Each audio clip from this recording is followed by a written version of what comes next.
I was working in a hotel. I had finished my bachelor's in economics and I was studying my master's. And I was working in a hotel in guest relations. And I remember the front office manager came up to us and he said, we have a guest who's come from the Middle East and she really wants to go shopping, but she doesn't know Bombay that well, Bombay at the time, now Mumbai. And she was wondering if one of you would accompany her.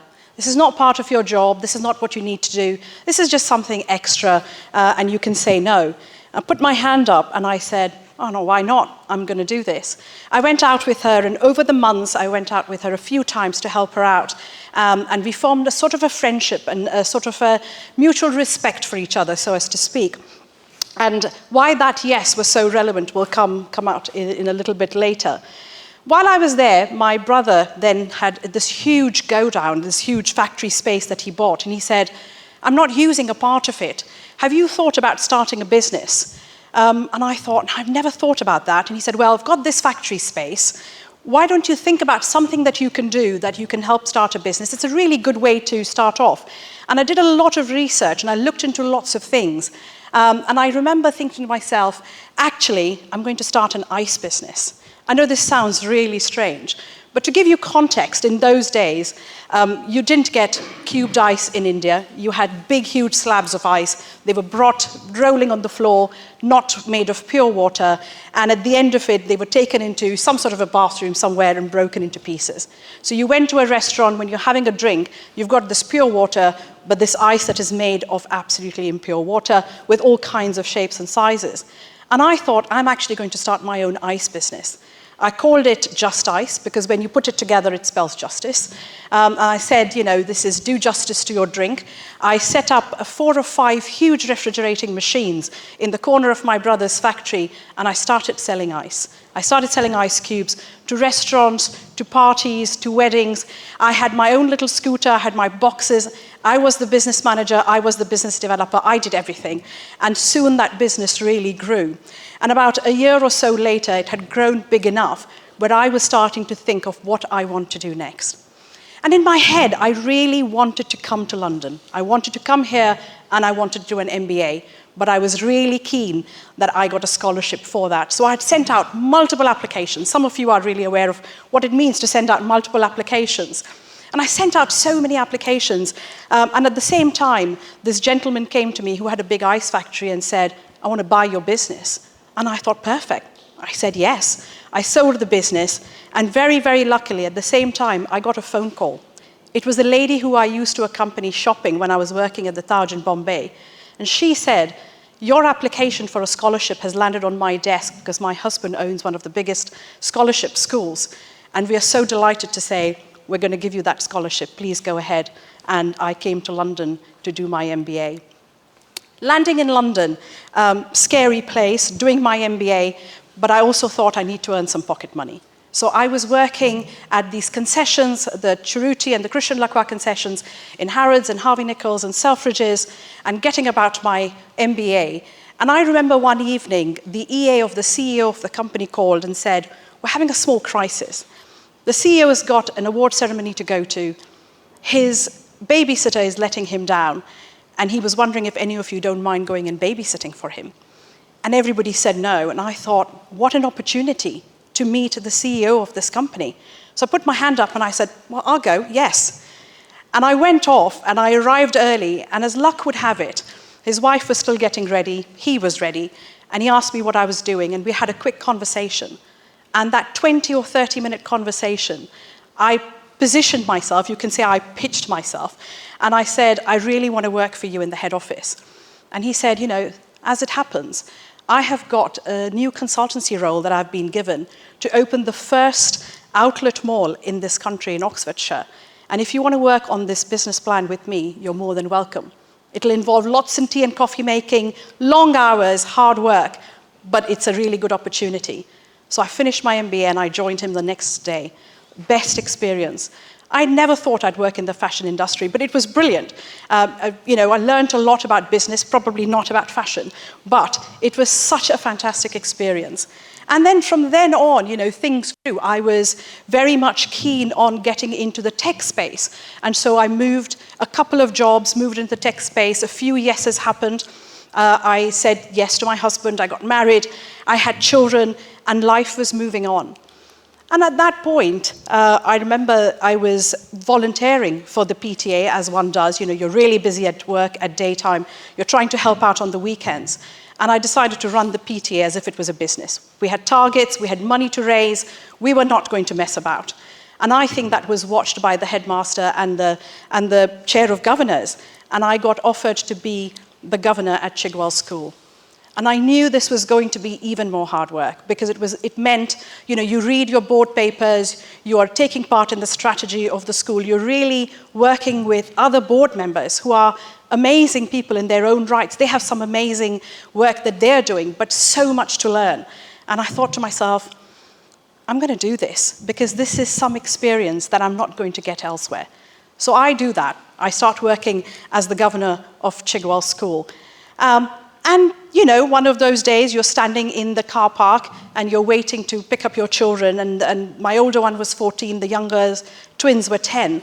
And I'm sitting in the car park and I got a call from the founder of Sparta Global, where I am today. I had just been doing 16 years at an IT company and it was comfortable. I didn't want to leave. But this opportunity sounded amazing.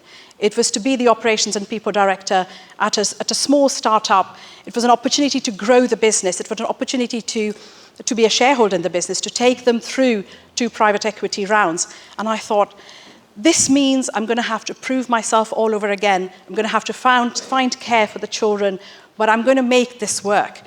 And, you know, never shying away from hard work, I said another yes.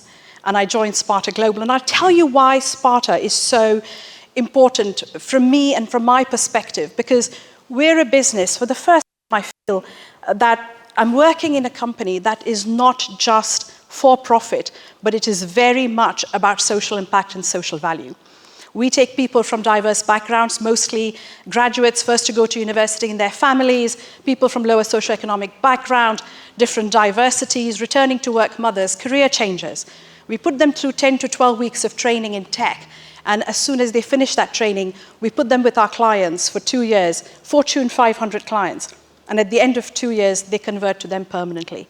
This is an absolutely brilliant opportunity for people who would not otherwise have got into tech, to get into the tech space. It's a great opportunity not to have to pay for a big boot camp, but actually be paid while you learn and then get into the tech space, really closing that digital skills gap, removing all barriers to entry. And this has been such a satisfying and, you know, fulfilling role. And it's so nice when you can enjoy your role and you have a passion for it, and it's doing good, and at the same time you're doing well. But this was, you know, all about giving back, and it has meant that there were a few, you know, I would say, yeses that came along the way to move along in this journey.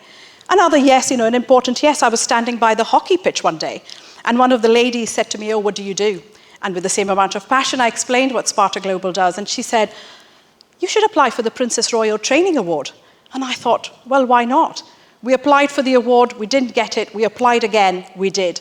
We applied for the King's Award, we got the King's Award. So it's been a brilliant journey of trying to grow the business, focusing on ED&I, focusing on ESG, but really bringing the business into its own. And interesting that it is, what it has helped me do is build my own personal brand. I'm sure you are all already thinking about it, you know. Building your personal brand, so important. How do you do that while you're working? And it has really helped me because of all the good work that we do, we get recognized outside.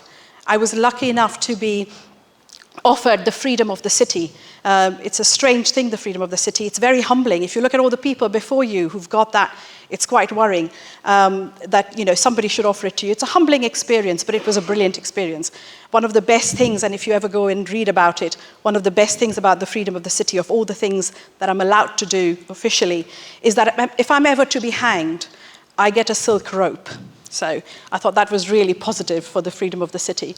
I'm also part of the Worshipful Company of Information Technologists, which I've joined to give back to the community.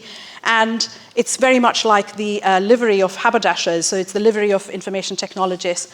And finally, in December last year, I was invited by Princess Anne to get the the fellowship of the City and Guilds, and I was afforded the fellow, which was wonderful.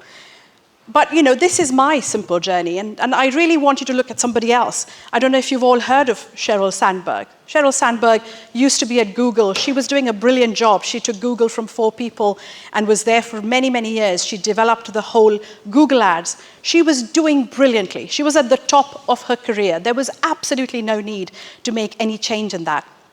And yet, at a Christmas party, she meets Mark Zuckerberg. He is the founder of Facebook, now Meta.